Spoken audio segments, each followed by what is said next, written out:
بسم اللہ الرحمن الرحیم الصلاة والسلام علیک یا رسول اللہ وعلی آلک وصحابک یا حبیب میرے رسول کریم نبی رحمت علیہ السلام۔ مکے کا زمانہ اسلام پر غربت تھی، کمزوری تھی۔ قبیلہ زبید کا ایک شخص مکے آیا، زبیدی۔ ایک مکے میں منڈی لگتی تھی، اس کا نام تھا حضورہ۔ یہ جو حضورہ منڈی تھی، اس منڈی پر ابو جہل کا قبضہ تھا۔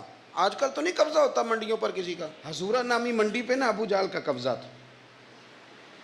اونٹ بڑے خوبصورت تھے، شاندار تھے۔ اس نے کہا میں نے بولی دینی۔ ابو جہل نے اعلان کیا خبردار کوئی بولی نہ دے۔ بڑی دور تھا قبیلہ زبید، وہ آدمی واپس لے جا نہیں سکتا تھا، مجبور ہو گیا۔ ابو جہل کہنے لگا چوتھا حصہ قیمت دوں گا اور اونٹ تمہیں دے کے جانے پڑیں گے، یعنی اگر لاکھ کے ہیں تو 25,000 کے دو۔ بندہ بڑا پریشان ہوا، چودھریوں سے بات کی تو کہنے لگے بدماش بڑا ہے، ہم شریف لوگ ہیں، شریف اور بزدل میں، بزدلی کو شرافت کا نام نہ دو، پکی بات کر رہا ہوں، شریف اور بزدل میں شریف ضرور بنو پر بزدل نہ بنو۔ جی ہم جی شریف لوگ ہیں جی، وہ کیا مطلب؟ کوئی پاس نہ آیا۔ وہ بیچارہ نہ کونے میں بیٹھ کے رونے لگ گیا، کہنے لگا میں کدھر جاؤں یارو، میں واپس بھی نہیں لے جا سکتا، اور چوتھے حصے میں دے کیسے جاؤں، اتنا نقصان۔ وہ رو رہا تھا تو کہیں حضرت زید بن ارقم نے سن لیا۔ آپ فرمانے لگے کیوں روتا ہے؟ کہنے لگا یار میں نے تو اہل عرب کی تعریف سنی تھی، میرے ساتھ کھڑا ہی کوئی نہیں ہوتا۔ تو آپ فرمانے لگے تو نے عربی دیکھا ہی کب ہے؟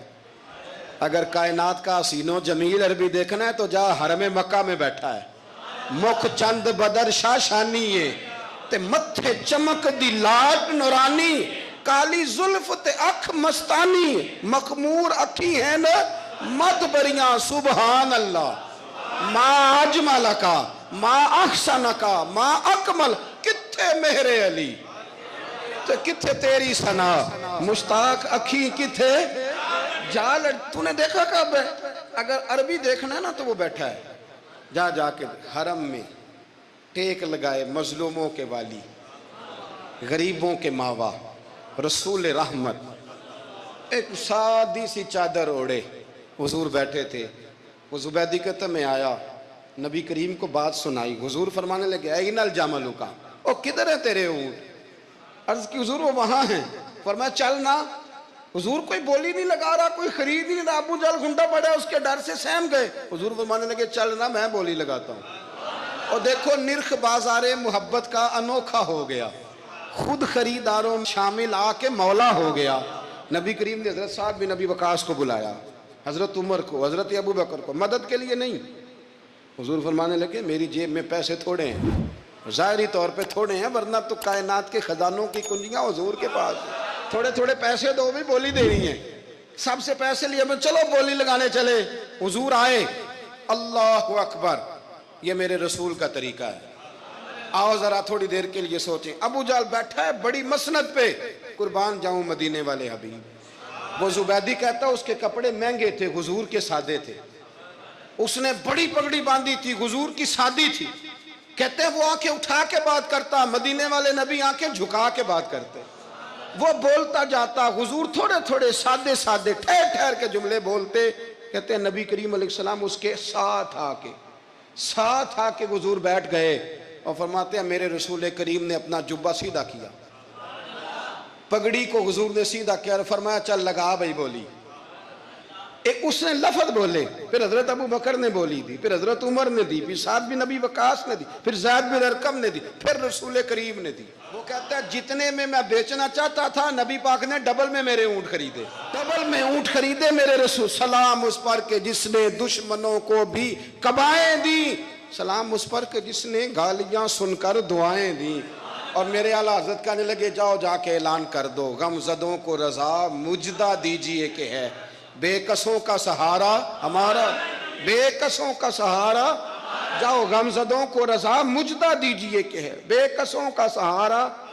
رسول کریم صلی اللہ علیہ وسلم نے نا خریدا مال، اور حضور سید عالم وہاں سے نکلے، اور نکلتے وقت حضور فرمانے لگے ابو جہل تیری آج شکایت آئی ہے، آج کے بعد نہ آئے، مکہ سارا اس کے ساتھ ہے، حضور کی مخالفت ہو رہی ہے، 40 لوگ ہیں صرف کلمہ پڑھتے، اور دین کا کام دار ارقم میں قید ہو کے کرنا پڑتا ہے، لیکن جب ظالم کے خلاف نکلے ہیں تو پھر دار ارقم میں بند ہو کے نہیں، پھر میدان میں نکلے اور فرمایا آج کے بعد تیری شکایت نہ آئے.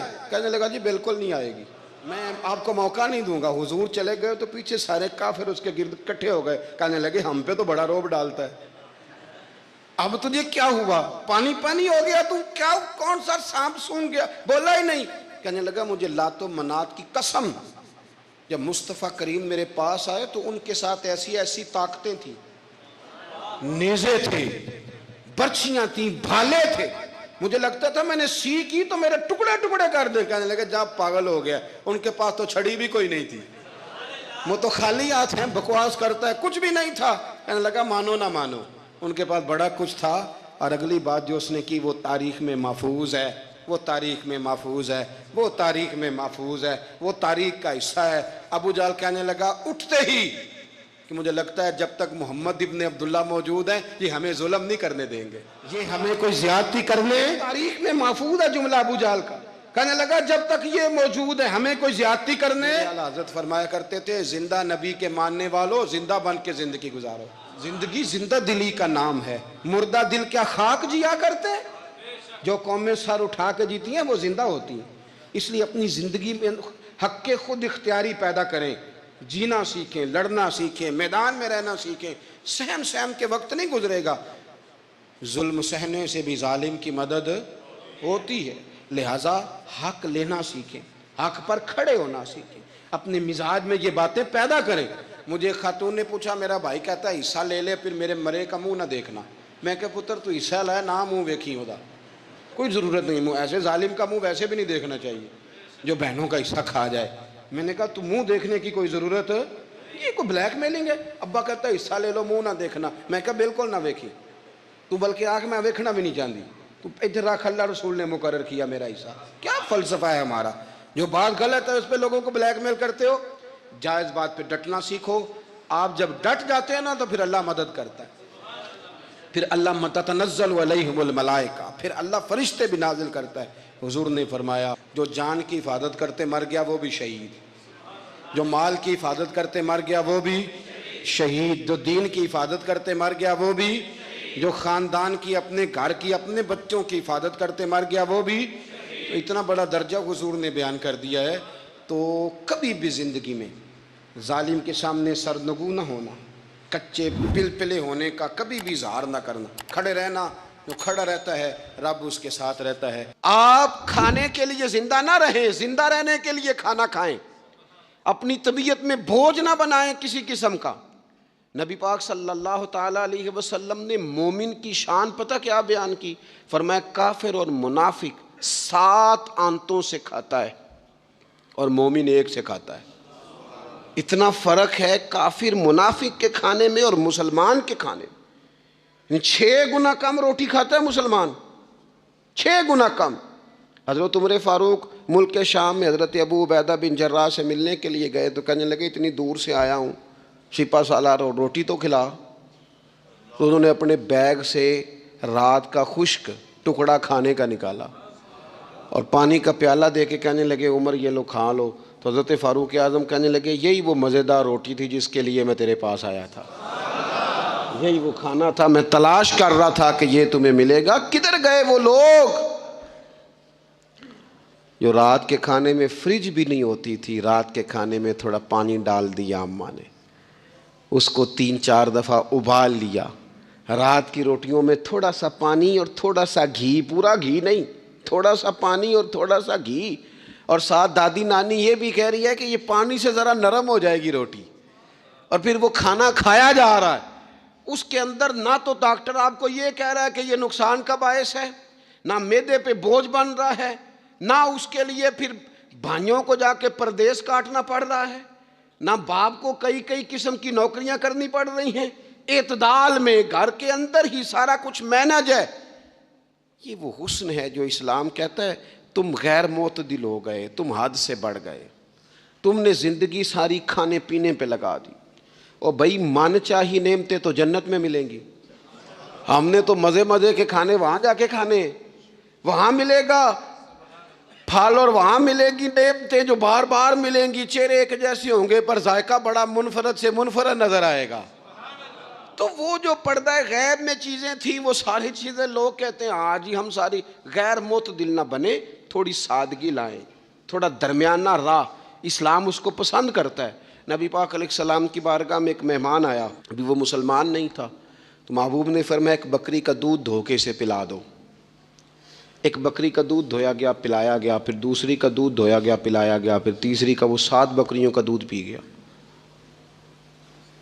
صبح اللہ نے توفیق دی اور وہ کلمہ پڑھ گیا۔ اب نبی پاک علیہ السلام نے فرمایا اسے بکری کا دودھ دھو کے پلاؤ۔ ایک بکری کا دودھ پیا، دوسری کا پی نہ سکا، رات 7 کا پی گیا تھا۔ تو میرے کریم فرمانے لگے یہ مومن اور کافر کا فرق ہے۔ جب تک یہ حالت کفر میں تھا 7 بکریوں کا دودھ پی گیا، اب یہ مومن ہوا ہے تو اللہ تبارک و تعالیٰ نے ایک دودھ کے ساتھ ہی اسے سیر فرما دیا ہے۔ اس کی تشنگی اور بھوک اللہ نے مٹا دی کھانے پینے کے لیے، اور اس کا ذہن بھی نہ بنائیں۔ میں جانتا ہوں جن گھروں میں بچے اس مزاج کے ہو جاتے ہیں، اس طبیعت کے ہو جاتے ہیں کہ آج یہ کھانا ہے، کل وہ کھانا ہے، پرسوں وہ کھانا ہے، وہ پھر کھانے پینے میں سارا وقت گزرتا ہے۔ پھر وہاں دیکھا ہے کہ اماں بیچاری باورچی خانے میں ہی رہتی ہے، پھر وہاں صرف ایک ہی سلسلہ ہے کہ کھاؤ کتنا کو کھا سکتے ہو۔ تو معتدل رہیں۔ تیسری بات یہ کہ رزق کمانے کے مسئلے میں بھی معتدل رہیں۔ کاروبار کریں، محنت کریں، منصوبہ بندی کریں، کوشش کریں، لیکن پیسے کمانے کے مسئلے میں ڈپریشن کا شکار نہ ہو۔ یعنی اس کو نہ جینے مرنے کا مسئلہ نہ بنائیں کہ اگر ایک مہینہ کاروبار صحیح چمکا ہے تو صحت بھی ٹھیک رہی ہے، اور اگلے مہینے اگر تھوڑے حالات خراب ہوئے ہیں تو بلڈ پریشر بھی کافی اوپر نیچے ہو گیا ہے۔ اس کو نفسیاتی مسئلہ نہ بنائیں۔ پہلے بھی کئی دفعہ کہہ چکا ہوں، پھر کہتا ہوں، 2 4 5 دوستوں سے پیار ہے تو 2 4 دفعہ انہی دنوں میں نا، سال کے بعد آ کے مجھے، کچھ دن آتے ہیں نا کاروبار پہ، انہی دنوں میں آ کے انہوں نے مجھ سے کہا، دور سے آئے، کہا جناب ہم کاروباری بندے، حالات ٹھیک نہیں، کوئی دعا بتائیں۔ تو میں نے کہا جن دنوں ٹھیک ہوتے ہیں ان دنوں کیوں نہیں آتے؟ کہ آج کل حالات بڑے اچھے ہیں، کچھ شکر کا طریقہ بتائیں، کیوں نہیں آتے؟ کیا فلسفہ ہم نے اختیار کر لیا ہے؟ رزق کا وعدہ اللہ کا ہے، اس کو کمانے میں اور پیسے کمانے میں محنت کرنے کا حکم دیا گیا ہے۔ نبی پاک علیہ الصلوۃ والسلام نے فرمایا جد و جہد کرو، نکلو، اللہ پہ بھروسہ کر کے نکلو، جس طرح وہ پرندوں کو روزی دیتا تمہیں بھی دے گا، لیکن اس میں نفسیاتی مسئلہ نہ بنایا جائے، نفسیاتی نہ بنایا جائے۔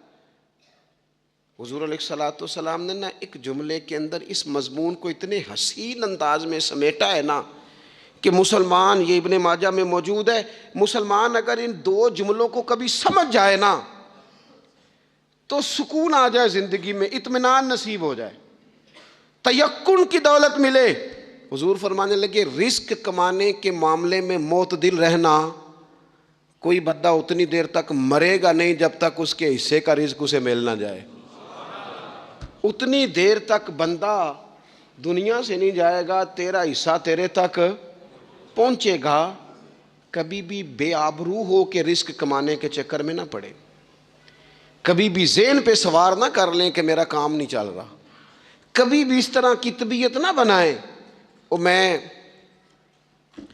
تھوڑی دیر پہلے عرض کر رہا تھا کہ ایک بزرگ نے نا 2 کنجوس لوگوں کو پہلے بلایا، کنجوس آدمی تھے اللہ ماشاء اللہ، تو ان کے سامنے کھانا رکھا، کھانا بڑا بہترین اعلیٰ کوالٹی کا، لیکن ان سے کہا کہ جناب ہم نے نا ایک سبق لینا ہے آپ سے، تو کھانا تو آپ کو ملے گا اور آپ کی مرضی کا پکایا ہے، پر کھانے کا طریقہ ہمارا ہے۔ انہوں نے کیا کیا، یہاں سے رکھ کے نا ان کے ہاتھ باندھ دیے۔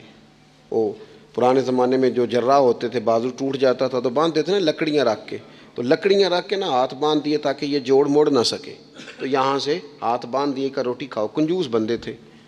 اب انہوں نے لقمہ اٹھایا، ہاتھ بندھا ہوا، یہاں سے لے جا کے جب منہ میں پھینکا، وہ کپڑے بھی سارے الجھ گئے، حال بھی خراب ہو گیا، پر کھایا انہوں نے مزہ لے کے پورا۔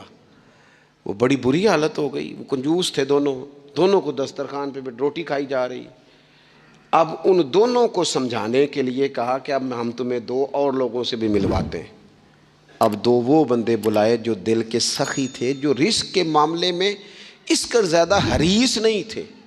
ان کی بھوک جو تھی وہ کہیں دور تک دکھائی نہیں دے رہی تھی. انہوں نے کہا جناب ادھر آئیں آپ دونوں بھی. ان کے بھی ہاتھ باندھ دیے گئے. کہا آپ نے روٹی کھانی ہے, آپ نفیس لوگ ہیں, ناراض نہ ہوئیے گا, سخی بندے ہیں, پر کھانا آپ نے کھانا ہے, پر ہماری مجبوری ہے, ہم نے آپ کے ہاتھ باندھ کے روٹی دینی ہے آپ کو. وہ دو بندے بھی آمنے سامنے بٹھا دیے گئے, کھانا چن دیا گیا, ہاتھ یہاں سے باندھ دیے گئے, لیکن وہ سخی تھے. انہوں نے کہا جناب کوئی مسئلہ نہیں, اللہ تعالیٰ توفیق دے گا. انہوں نے کیا کیا, وہ لقمہ لگاتے اور ایک دوسرے کے منہ میں ڈالنا شروع کر دیتے. کھانا بھی کھا لیا, کپڑے بھی بچ گئے, نفاست بھی قائم رہ گئی. اور کسی قسم کی کوئی پریشانی آئی, کام خاصا مشکل ہے کسی کے منہ میں لقمہ دینا, یہ کام بڑا مشکل ہے. یعنی کھانا آ جائے, پک جائے, پاس پہنچ جائے, اور پھر اسے توڑ کے بنا کے اتنی محنت کر کے دے کسی کے منہ میں دینا. لیکن یہ دے کے دیکھو کپڑے بچ جائیں گے انشاءاللہ, نفاست نظر آئے گی, حسن نظر آئے گا, خوبصورتی نظر آئے گی, اس میں لطافت محسوس ہوگی, اس میں لگے گا کہ یہ بندہ ایسا ہے جسے اللہ تعالیٰ نے اپنے فضل سے عطا فرمایا ہے. تو غیر معتدل طریقہ بندے کو رسوا کر دیتا ہے, رسوا کر دیتا ہے. وہ مال کمانے تو نکلتا ہے لیکن وہ کمزور ہو جاتا ہے, اس کا مزاج اور طرح کا ہو جاتا ہے. میں نے دیکھا ہے, وہ جناب ساری دنیا چھٹی پہ ہے لیکن اس نے کہا چلو آج میں دکان کھول لیتا ہوں, گاہک کہیں بھی نہیں آئے گا تو چلو سارے آج مجھے مل جائیں گے. ایسا نہیں ہوتا, رزق اللہ نے تقسیم فرمایا ہے, اور جس کا ہے وہ اس تک پہنچ جاتا ہے. تو غیر معتدل طریقہ اور رسوائی والا طریقہ کبھی بھی اختیار. اسی طرح کا معاملہ سخاوت میں ہے. نبی پاک علیہ الصلوۃ والسلام نے فرمایا کہ جب صبح دن چڑھتا ہے تو فرشتے دعا کرتے ہیں, کہتے ہیں یا اللہ سخی کو زیادہ عطا فرما, اسے زیادہ دے. حضور فرماتے ہیں جو سخی ہوتا ہے نا, یہ لوگوں کے بھی قریب ہوتا ہے, اللہ تعالیٰ کے بھی قریب ہوتا ہے, اور جنت کے بھی قریب ہوتا ہے. اور یہ جو کنجوس ہوتا ہے یہ لوگوں سے بھی دور ہوتا ہے, اللہ تعالیٰ سے بھی دور ہو جاتا ہے, جنت سے بھی دور ہو جاتا ہے. سخاوت بڑی اعلیٰ چیز ہے, لیکن اس میں بھی معتدل رہنے کا کہا گیا ہے. معتدل. کچھ لوگ ایسے ہیں جو سخی نہیں ہوتے. یہ میں کوشش کروں گا تشریح آپ کے ذہن کے مطابق کر لوں. سخی مزاجن سخی, لیکن اگر کبھی چڑ جائے نا, وہ جتنے مرضی پیسے لے لو ان سے, مزاج میں سخاوت نہیں. لیکن اگر طبیعت ہے اس طرح کی کہ اگر ان کا ذہن آ گیا نا, کبھی کہیں کسی نے تعریف کر دی ہے, پوری خوشامد اس نے کر لی ہے, تو پھر تو جناب ساری جیب بھی آپ خالی کرا دے. یہ مزاج کی سخاوت نہیں ہے, یہ تو آپ کی طبیعت کا وہ ابال ہے کہ اگر کسی بندے کو پتہ چل گیا ہے کہ کس طرح کر کے آپ قابو آتے ہیں تو پھر وہ روز استعمال کرے گا. اور یہ ہوتا ہے, یہ ماحول ہوتا ہے. میں چونکہ مذہبی ماحول سے تعلق رکھتا ہوں, میں نے خود یہ دیکھا ہے کہ کوئی شخص اگر اس نے زیادہ بڑا منہ کھول کے لوگوں سے مانگنا شروع کر لیا ہے تو پھر تو جناب بڑی بات ہے, مہنگا آدمی. اور اگر کوئی اپنی وفاداری قائم رکھتا ہے, خوشامد نہیں کر سکتا, اس کی طبیعت نہیں ہے کہ وہ 20-50 لوگوں کی خوشامد کرے, 10 کو حاجی صاحب کہے, 20 کو عاشق رسول کہے, اور 30-35 کو کہے جناب بڑی بات ہے, ہم نے تو بڑا دیکھا ہے, آپ تو بڑے بہترین لوگ ہیں. تو پھر جناب وہ اگر یہ کام اسے کرنا آتا ہے تو پھر اس کا مطلب ہے اسے دہاڑی بھی اچھی لگانی آتی, پھر اس کی آواز کا بھی زیادہ سریلا ہونا ضروری نہیں.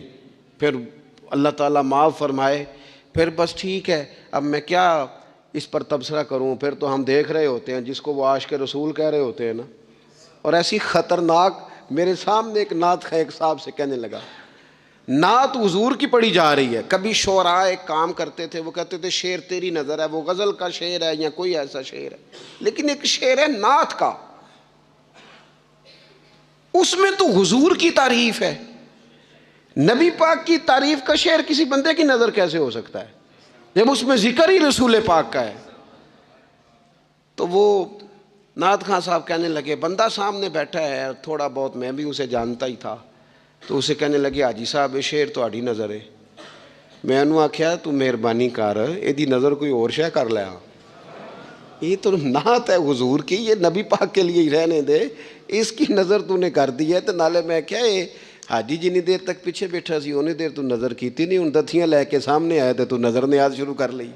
نہ کریں یہ کام، اس سے کوفت پہ، اور آپ یقین کریں میں ذمہ داری سے کہتا ہوں یہ کام کرنے والا بھی تنگ ہوتا ہے، اور جس کے لیے کر رہا ہوتا ہے پتہ اسے بھی سارا ہی ہوتا ہے کہ چکر کیا چل رہا ہے، سب پتہ ہوتا ہے۔ تو اس تکلف میں جب انسان کام کرتا ہے تو کہاں تک بات جاتی۔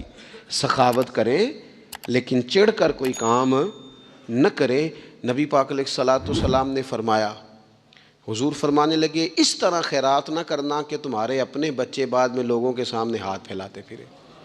حضرت سعد بن ابی وقاص رضی اللہ تعالیٰ عنہ نے عرض کیا تھا، یا رسول اللہ صلی اللہ تعالیٰ علیہ وسلم، میں سارا مال اللہ کی راہ میں خیرات کرنا چاہتا ہوں، میری ایک ہی بیٹی ہے، میں چاہتا ہوں سارا اللہ کے راستے میں دے دوں۔ تو حضور فرمانے لگے نہیں بھائی تو چوتھا حصہ دے، 3 حصے اپنی بچی کے لیے، بیویوں کے لیے، باقیوں کے لیے رکھ لے، لیکن تو یہ کام نہ کر۔ تو میرے عزیز زندگی میں خرچ کرنے میں بھی اعتدال کا مظاہرہ کریں۔ مجھے پتہ ہے اچھی طرح کہ ہمارے ہاں ایک مزاج بن جاتا ہے، طبیعت بن جاتی ہے کہ اگر کسی شخص کو آپ تھوڑی سی مدد کرتے ہیں تو وہ سمجھتا ہے کہ اگر اس نے مجھے 20,000 دیا ہے تو یقیناً اس کے گھر میں 50 لاکھ پڑا ہے، وہ پھر اگلے ہفتے دوبارہ آتا ہے، ایک نئی مجبوری کا بھی اظہار کرتا ہے۔ یہ ساری چیزیں ہوتی ہیں، ان چیزوں کے بیچ ہی آپ کو نیکی کرنی ہے، لیکن افراط و تفریط سے بچنا ہے۔ اسی طرح کا معاملہ اپنی زندگی کے دیگر معاملات میں کریں۔ نبی پاک علیہ الصلوۃ والسلام نے سادگی کو پسند کیا ہے۔ حضور سادگی کو پسند کرتے، کھانے کے معاملے میں بھی اور کپڑوں کے معاملے میں بھی، لیکن اچھا لباس پہننے کی اجازت دیتے۔ حضور علیہ الصلوۃ والسلام نے ایک موقع پر ارشاد فرمایا کہ اگر کسی بندے کے پاس گنجائش ہے تو اسے اجازت ہے کہ 2 جوڑے کپڑوں کے کام کاج کے لیے رکھ لے، 2 جوڑے جمعے کے لیے رکھ لے۔ اور نبی پاک صلی اللہ تعالیٰ علیہ وسلم نے ایک شخص کو دیکھا جو مالدار تھا لیکن اس کے کپڑے پھٹے پرانے تھے، لباس پرا گندا تھا، بال بکھرے ہوئے تھے۔ تو اللہ کے محبوب علیہ السلام نے فرمایا تیرے اوپر اللہ کا فضل ہے، اور رب جب فضل کرے تو پھر اللہ فضل دیکھنا پسند بھی فرماتا ہے۔ فرمایا تو اچھا لباس پہن، حرج کوئی نہیں، لیکن اپنا رسول پاک علیہ السلام کا طریقہ مبارکہ یہی تھا کہ سیدہ عائشہ صدیقہ فرماتی ہیں کہ یہ وہ لنگی مبارک ہے اور یہ وہ پیوند والا کرتا مبارک ہے، اسی میں محبوب نے اپنی جان اپنے رب کریم کی بارگاہ میں پیش کر دی۔ اور فرماتی ہیں کتنے کتنے دن گزرے کہ رسول پاک علیہ الصلوۃ والسلام نے کھانا تناول نہیں فرمایا، کتنے کتنے دن گزرے۔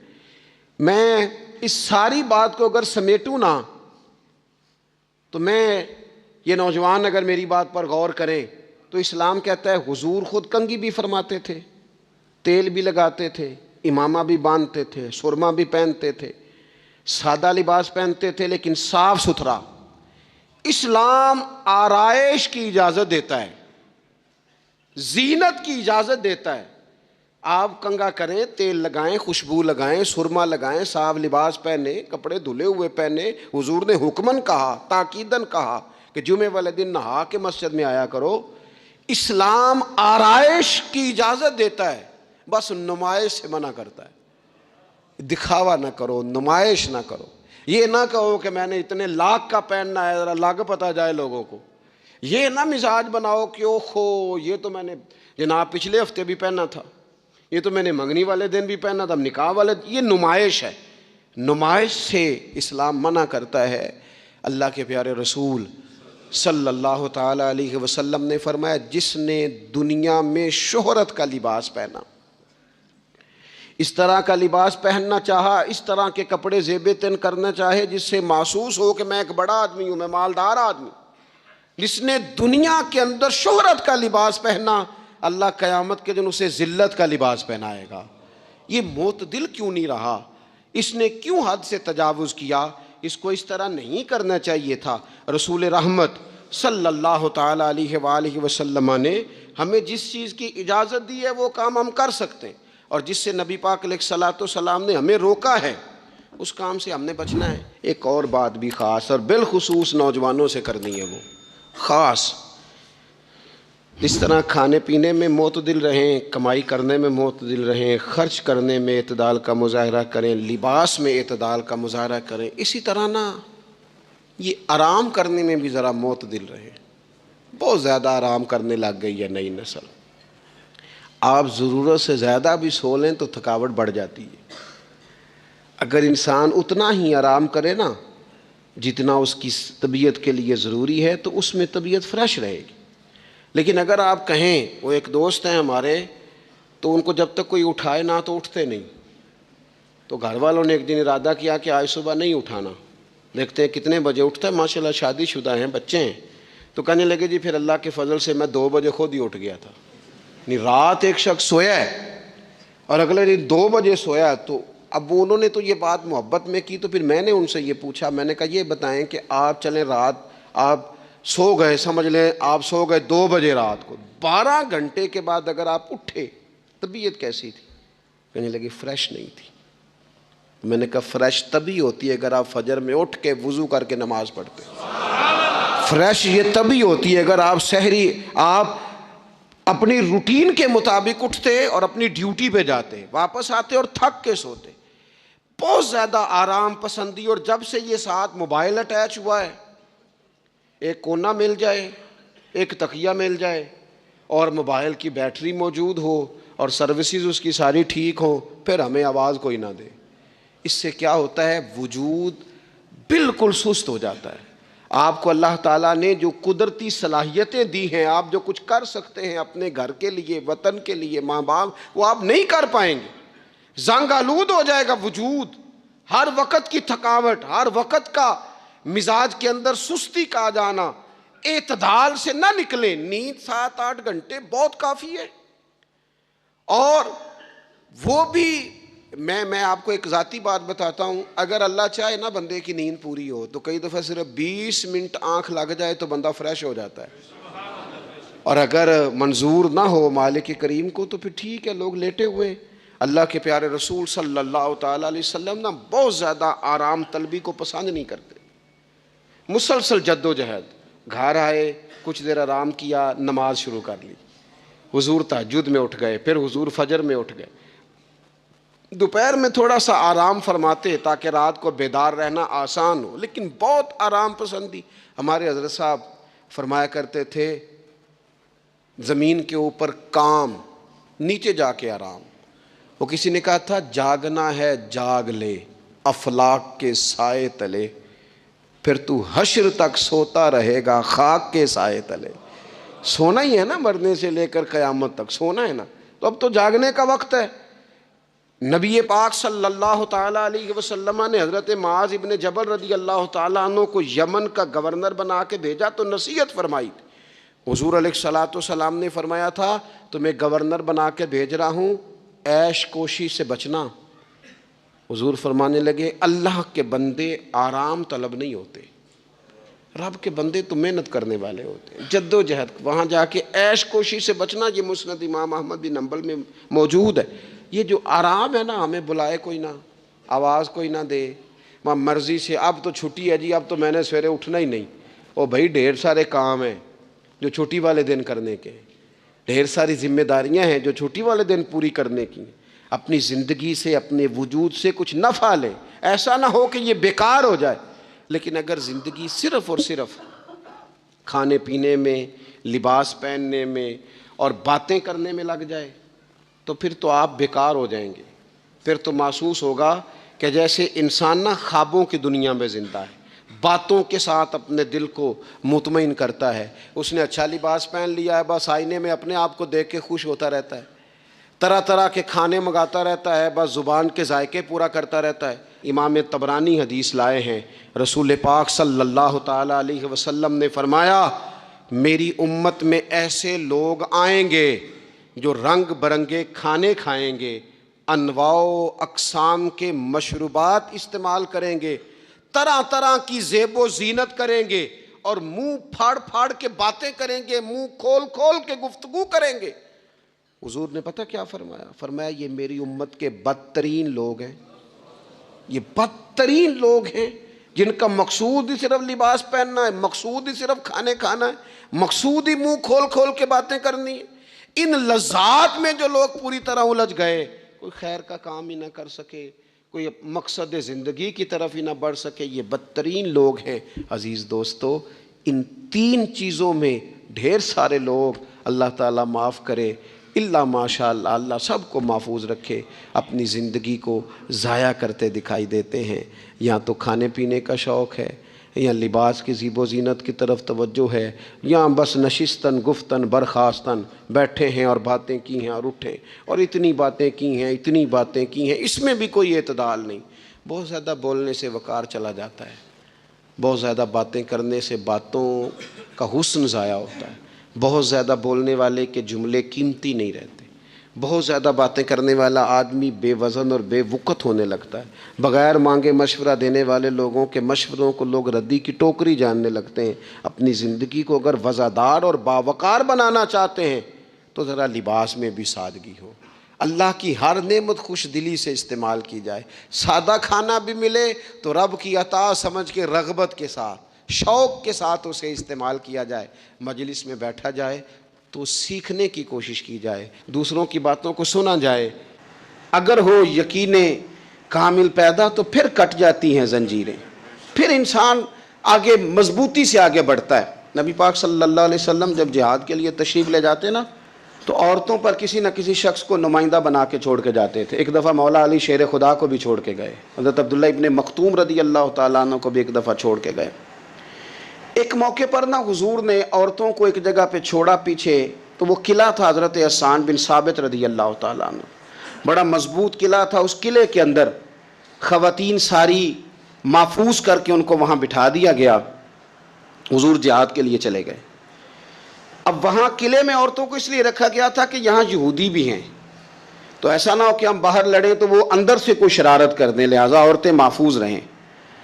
حضرت حسان بن ثابت رضی اللہ تعالیٰ عنہ کی ڈیوٹی تھی تلوار لے کے حفاظت کرنے کی، تو ایک یہودی آ گیا، وہ اب ٹو کرنے لگا، تجسس کرنے لگا کہ یہاں عورتیں ہیں تو کوئی مرد بھی ہے کہ نہیں، دائیں بائیں دیکھنے لگا۔ حضرت صفیہ رضی اللہ تعالیٰ عنہ نے توجہ کی اور جناب حسان بن ثابت سے کہنے لگے 1 منٹ لگا اس کی گردن مار دے، ایسا نہ ہو کہ یہ جا کے بتا دے، گردن اڑا دے۔ حضرت حسان بن ثابت ذرا تھوڑی کوشش کرنے لگے، ارادہ کرنے لگے، آگے بڑھنے لگے، تو ابھی وہ تیاری میں ہی تھے تو حضرت صفیہ رضی اللہ تعالیٰ عنہ خود نکلی پیچھے سے ہو کے، ذرا سا ایک ستون کے پیچھے چھپی، ہاتھ میں بڑا سا ڈنڈا پکڑا، وہ آپ کے قریب سے گزرنے لگا۔ تو یہ خاتون کی بات کر رہا ہوں، خاتون کی، کسی مرد کی ضرورت ہے عورت کو تنگ کر جائے؟ شرط یہ ہے کہ عورت کے اندر بھی تو غیرت ایمانی ہو نا، اس کے اندر بھی تو وہ قوت ہو نا، ایسا نہ ہو کہ وہ کمزور پڑ جائے۔ ہاتھ کے اندر ڈنڈا تھا، جب وہ یہودی پاس سے گزرنے لگا تو اللہ اکبر کہہ کے بی بی نے اتنے زور سے مارا ڈنڈا، حضور کی پپھوں نے ایک ہی ڈنڈا کھایا اور وہ زمین پہ ڈھیر ہو گیا۔ حضرت صفیہ نکلی اور جناب حسان بن ثابت سے کہنے لگی مجھے آتی ہے شرم، چونکہ جب کسی کو مار دیا جائے تو اس کا مال مال غنیمت ہے نا کافر کا، اب اس کی زرہ اتارنی ہے، اس کی تلوار لینی ہے۔ فرمایا مجھے شرم آتی ہے، وہ مرد ہے، اس طرح کرو مار میں نے دیا، سامان تم اتار کے لے آؤ۔ یہ قوت تھی مسلمان عورتوں کے اندر، یہ شوق تھا، یہ جذبہ تھا۔ ہمارے ہاں نا وہ روز روز کی کمزوریاں، عورتوں کا روز آنسو بہانا اور جہاں بھی سنانا دھوکھی سنانا، اس نے انہیں کمزور کر دیا ہے۔ آپ کے ذہن پہ چیزیں سوار ہو جاتی ہیں نا، تو یہ جو مرد زیادہ رہتے ہیں نا عورتوں کے ساتھ، زیادہ وقت گزارتے ہیں، زیادہ داستانیں سنتے ہیں، ان میں وہ ساری چیزیں پیدا ہو جاتی ہیں۔ آپ نے ناراض نہیں ہونا، میں دعوے سے کہتا ہوں کہ جو جوان اپنی اماں کے اور ابا کے شکوے کرنے لگ جاتا ہے نا، اس نے 1.5 گھنٹہ باتیں سنی ہیں بیوی کی، ایسے مفت میں نہیں شکوے کر رہا، اس نے ہلکا ہلکا کہیں جی بھی کیا ہے، تو تب یہ ساری کہانیوں نے جنم لیا۔ آپ جس کی صحبت میں بیٹھیں گے اس کا کچھ نہ کچھ اثر ہے، بلکہ عارف رومی تو کہتے ہیں کہ شیر کے بچے کو بکریوں میں چھوڑ دو، بکری بن جائے گا۔ شیر کے بچے کو بکریوں میں چھوڑو، وہ بکری ہے، اس لیے کہ شیروں کی صحبت بندے کو شیر بناتی ہے۔ تو جب بیٹھنا ہی نہیں ہے، باتیں سارا دن یہ والی سننی ہے، ہر وقت رہنا ہی اسی داستان میں، پھر کمزور باتیں، پھر اپنے ماضی کے دکھ، پھر پتہ نہیں کیا۔ آپ نے ناراض نہیں ہونا، میں بعض جوانوں کی باتیں سن کے میرا دل کرتا ہے کہ اسے کہوں یار تو کیا بات کر رہا ہے، اپنا قد دیکھ، تو اپنی عمر دیکھ، رب نے تجھے مرد بنایا ہے، تو کمال آدمی ہے، تو کھڑا ہو۔ اگر اس طرح امت مسلمہ کے نوجوان رہیں گے تو میدانوں میں کس نے نکلنا ہے؟ بات بات پہ رو جانا، بات بات پہ سہم جانا، حالات کے سہمے ہوئے لوگوں کو بتا دو حالات بدل جاتے ہیں، ایک جیسے نہیں رہتے. آپ کی طبیعت میں دلیری اور وقار ہونا چاہیے. حضرت اسماء بنت ابی بکر صدیق، حضرت صدیق اکبر رضی اللہ تعالی عنہ کی وہ صاحبزادیاں جو حضرت عائشہ کی بڑی ہمشیرہ ہیں، رات کو غار ثور میں مرد جاتے ڈرتے ہیں، آج بھی ڈرتے ہیں، اور جناب اسماء نبی پاک کی روٹی لے کے جایا کرتی تھی.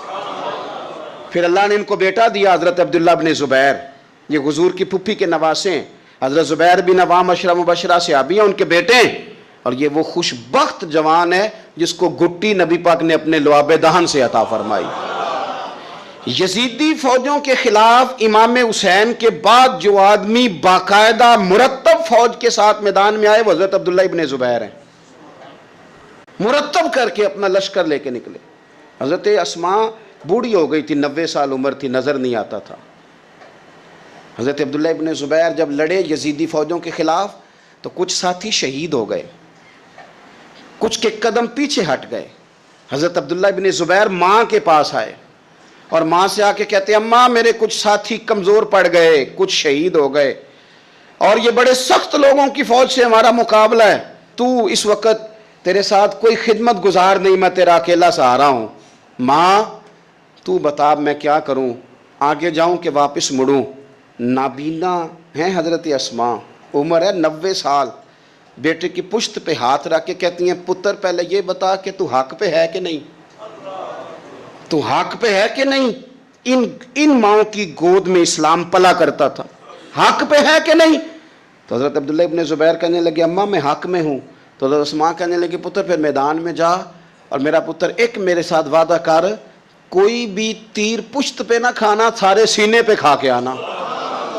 حضرت عبداللہ ابن زبیر عرض کرنے لگے اماں یہ بڑے ظالم قسم کے دشمن ہیں، یہ آنکھیں نکال دیتے ہیں، ہونٹ کاٹ دیتے ہیں، جسم کے ٹکڑے ٹکڑے کرتے، تو سہ لے گی؟ کیا جواب ہے، کیا طاقت ہے، کیا ہمت ہے.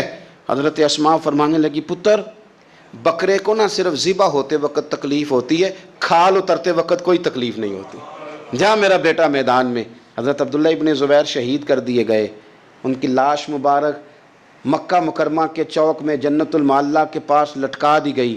حجاج بن یوسف نے حضرت اسماء کو بلایا اور بلا کے کہنے لگا تجھے پتہ ہے تیرا بیٹا لٹکا ہوا ہے؟ فرمانے لگی ہاں مجھے پتہ ہے، یہ بچپن سے ہی شاہ سوار ہے، یہ گھوڑوں پہ رہنا ہی پسند کرتا تھا. اور پھر کیا جملہ کہا. حجاج کے لوگ کہتے ہیں یہ فوجوں میں اور تلواروں کی جھنکار میں کبھی نہیں کانپا تھا، پر حضرت اسماء جو نابینا ہیں ان کے جملوں نے نرزہ طاری کر دیا. فرمانے لگی حجاج میرا پتر لٹک گیا ہے، کہیں تیرے آگے جھکا تو نہیں نا؟ لٹک ہی گیا ہے، جھکا تو نہیں میرا پتر؟ 14 دن تک لٹکے رہے، لاش مبارک لٹکی رہی، لیکن حضور کا لعاب دہن تھا نا. لوگ کہتے ہیں قریب سے گزرتے تھے تو دور دور تک خوشبوئیں پھیلی ہوئی، دور دور تک. مائیں ایک صحابیہ ہے، نام ہے ام عمارہ، جنگ احد میں زخمیوں کو پانی پلاتی، اپنے 2 بیٹے اپنا شوہر لے کے احد میں آئیں، زخمیوں کو پانی پلاتی ہیں، مرہم پٹی کرتی ہیں. اچانک جنگ کا پانسا پلٹ گیا. وہ درے پہ جو لوگ حضور نے مقرر کیے تھے وہ غلط فہمی کی وجہ سے درہ چھوڑ گئے، حالات اور ہو گئے، عجیب سا ماحول ہو گیا. پھر یہ بھی افواہ پھیلا دی گئی کہ معاذ اللہ حضور شہید کر دیے گئے. لوگوں کے حوصلے بڑے اور رنگ اختیار کرنے لگے. حضور کے گرد تھوڑے سے لوگ رہ گئے. او میرے بھائیوں، او ملت کی بیٹیوں بہنوں، یہ ہے تمہارا انداز دین کی خدمت میں، یہ خواتین کا انداز ہوتا ہے. حضرت ام عمارہ پہلے زخمیوں کی مرہم پٹی کرتی تھی، اب سارا کچھ پھینک دیا، تلوار لی اور جا کے نا حضور کے گرد کھڑی ہو گئی. کہنے لگی آئے نا کون آتا ہے میرے کریم کے پاس، آ کے دکھائے نا کوئی، اساں کیتی ہے جان حوالے رب دے، ایسا عشق کمایا ہے اسی مرن تو اگے ہی مر گیا باہو، اساں تا مطلب نو پایا ہے. آ کے کھڑی ہو گئی. حضور فرماتے ہیں میں دائیں دیکھتا تھا تو ام عمارہ ہوتی تھی، میں بائیں دیکھتا تھا تو ام عمارہ ہوتی تھی، آگے دیکھتا تھا تو ام عمارہ، پیچھے ام عمارہ. حضور فرمانے لگے تو بہت سارے لوگوں سے سبقت لے گئی ہے، تو بڑے سارے لوگوں سے آگے نکل گئی ہے، ان کو زخم لگ رہے ہیں، تیر آ رہے ہیں، پر خاتون ہو کے ڈٹی ہوئی ہیں. رسول اللہ صلی اللہ علیہ وسلم کے سامنے کھڑی، حضور پر آنے والے تیر اپنے وجود پہ لیتی ہیں. او میرے عزیز، رسول پاک علیہ السلام نے فرمایا تجھے رب نے بڑا حوصلہ دیا ہے. اتنا گہرا زخم بازو میں آیا کہ غار بن گئی غار. اللہ کے پیارے محبوب نے نظر کرم فرمائی. حضور نے فرمایا کچھ مانگ لے. کہنے لگی سونیا اگر میری خدمت قبول ہے تو دعا کر دیں اللہ قیامت کے دن بھی آپ سے دور نہ کرے. رب دور نہ کرے. حضور نے دعا کر دی اے اللہ اس کو اور اس کے خاندان کو قیامت میں بھی میری رفاقت دینا. حضور کی دعا سنی تو باہر نکلی. فرمانے لگی لوگوں لو پھر میں نے اپنا مقصد پا لیا ہے, میں کامیاب ہو گئی ہوں. اب دنیا کی کوئی مصیبت بھی میرے اوپر آئے تو مجھے کوئی پرواہ نہیں, اس لیے کہ مدینے والے نے یہاں بھی کرم فرما دیا ہے وہاں بھی کرم فرما دیا ہے. یہ طاقتیں تھیں ان خواتین کے. ایک تابعی بزرگ تھے حضرت ابو عبد الرحمن فروغ صاحب تاریخ بغداد نے لکھا ہے وہ جہاد پہ چلے گئے. 30,000 دینار اپنی بیوی کو جاتے دفعہ دے گئے. کہنے لگے لو پاس رکھ لو. اور بیٹا بھی ماں کی گود میں ہی تھا. کچھ نے لکھا پیدا ہو چکے تھے, کچھ کا کہنا ہے کہ ان کے جانے کے 1-2 ماہ بعد بیٹے کی ولادت ہوئی. اور بیٹے کا نام کیا ہے؟ ربیہ بن ابو عبد الرحمن. اور یہ بیٹے وہ ہیں جو حضرت امام مالک جیسے لوگوں کے استاد ہیں. حضرت حسن بصری جیسے لوگوں نے ان سے پڑھا, خود جہاد پہ چلے گئے. آج تو فوجیوں کی نوکری ہے نا جی, ان کا یہ نظام ہے کہ وہ جاتے ہیں انہیں تنخواہ ملتی ہے چھٹی پہ آتے ہیں. اس زمانے میں یہ تھا کہ مال غنیمت سے حصہ ملتا تھا اور فتوحات کا یہ طریقہ تھا کہ یہ علاقہ فتح ہوا تو آگے چلے گئے, وہ فتح ہوا تو آگے چلے گئے, وہ فتح ہوا تو آگے چلے گئے. کسی نے لوٹنا ہے تو پابندی نہیں تھی, لوٹ سکتا ہے. کچھ لوگ جہاد میں ہی رہتے تھے. حضرت ابو عبد الرحمن فروغ 27 سال جہاد میں رہے. 27 سال. یہاں تو خاوند باہر ہو تو بہت ساری عورتیں کہہ دیتی ہیں کہ تیرے ابے نے تو صرف پیسے کمائے ہیں. مصیبتیں تو ساری میں نے دیکھی ہیں معاذ اللہ. بعض جگہ, سب نہیں لیکن بعض جگہ کہہ دیتی ہیں کہ وقت تے سارے میں کیتے.